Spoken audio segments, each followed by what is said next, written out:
నిరుపేదలకు సేవ చేయడము భగవంతుడిచ్చిన గొప్ప వరమన్నారు కోరుట్ల ఎమ్మెల్యే విద్యాసాగర్ రావు.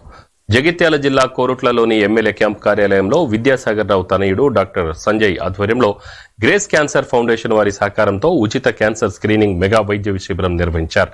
ఈ మెడికల్ క్యాంపులో వైద్య పరీక్షలతో పాటు ఉచితంగా మందులను పంపిణీ చేశారు. కార్యక్రమంలో యశోద ఆసుపత్రి, నిజామాబాద్ ప్రభుత్వ ఆసుపత్రి వైద్యులతో పాటు సుమారు 300 మంది సిబ్బంది పాల్గొన్నారు. ఈ శిబిరానికి చుట్టుపక్కల గ్రామాల నుంచి పెద్ద ఎత్తున ప్రజలు వచ్చి వ్యాధి నిర్ధారణ పరీక్షలు చేయించుకున్నారు. ఈ ఉచిత వైద్య శిబిరానికి మంచి స్పందన రావడంతో నిర్వాహకులు సంతోషం వ్యక్తం చేశారు.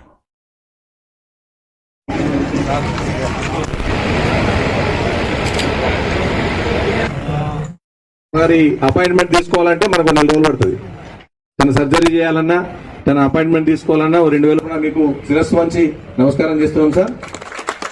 సంజయ్ గారు ఇంతకుముందు ఈరోజు కొరుట్ల పట్టణంలో క్యాన్సర్ గురించి అవగాహన తెలిపే విధంగా క్యాన్సర్ మెగా క్యాంప్ ఏర్పాటు చేసి చాలామంది పేదలు లాస్ట్ స్టేజ్ వరకు కూడా క్యాన్సర్ అయిందని తెలియక దాంతో మరణాల పాలవుతున్నారు కనుక దాని ఒక మంచి ఉద్దేశంతో డాక్టర్ సంజయ్ కల్వకుంట్ల యశోద హాస్పిటల్ నుంచి డాక్టర్లను పిలిపించి ఈరోజు దాదాపు ఒక 40 నుంచి 50 మంది డాక్టర్లు, ఒక 300 మంది స్టాఫ్, వాళ్ళందరూ కూడా వచ్చిన వాళ్లకు ఎంబడి ఉండి చూపించే విధంగా స్టాఫ్ను కూడా పెట్టి 350-400 మందితో వీళ్ళ కొరట్లపట్నం పెట్టడం జరిగింది. కొరట్లపట్నం అదేవిధంగా చుట్టుపక్క మండలంను కూడా పెట్టడం జరిగింది.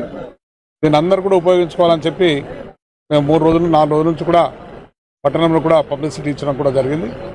ఉచితంగా వచ్చింది కనుక, ఎందుకంటే పెద్ద డాక్టర్స్ వాళ్ళు ఎక్కడో బిజీ ఉండే డాక్టర్స్ వాళ్ళ పట్టణాని కోసం సంజయ్ గౌరవంగానే వాళ్ళ పనులన్నీ వదిలిపెట్టుకొని ఉచిత మెగా క్యాంప్ పెట్టడం జరిగింది. దాన్ని అందరూ ఉపయోగించుకుంటున్నారు. ఉపయోగించుకోవాలనుకుని ఇంకా దాని వల్ల కూడా సాయంకాలం వరకు ఉంటుంది కనుక సాయంకాలం వరకు అందరూ వచ్చి ఉపయోగించుకోవాలని చెప్పి కూడా కోరుతున్నాం. ఒక మంచి ఉద్దేశంతో, రాజకీయాని కోసమో లబ్ధి కోసమో, రాజకీయ లబ్ధుల కోసం కాదు, ఒక మంచి మానవతా ఉదయంతో, మానవతా దృష్ట పేదవాళ్ళకు సేవ చేయాలని చెప్పి